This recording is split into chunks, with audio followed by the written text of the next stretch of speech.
On the 5th of October 2021, the Independent Commission on Sexual Abuse in the French Catholic Church published its report.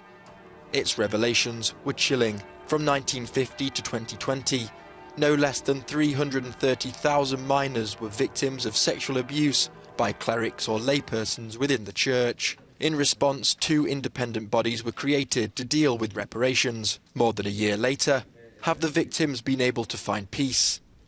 Far from it, says Nancy Couturier. She was assaulted and raped as a child and was the first person to be picked up by the Commission for Recognition and Reparation. For her, victims urgently need financial compensation. We're asking for justice, financial justice. We don't have civil justice anymore. We want recognition of what we've gone through, that victims are supported to the same extent as they suffered and are still suffering, mentally and morally.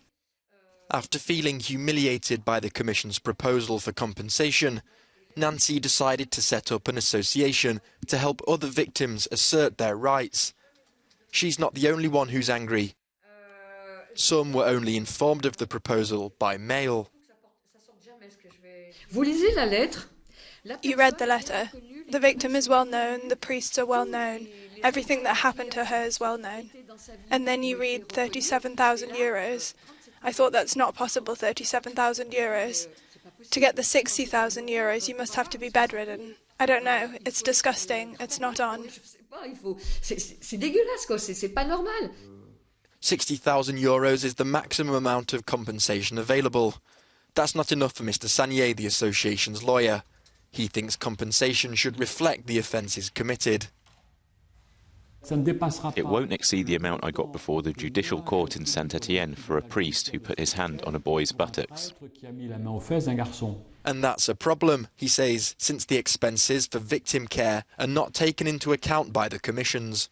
When you've spent more than 60,000 euros on therapy and you're capped at 60,000, you won't get any compensation. For Mr. Sanier, this is to do with safeguarding the church's money. But the Commission's president told Euronews that no amount of money can repair these shattered lives.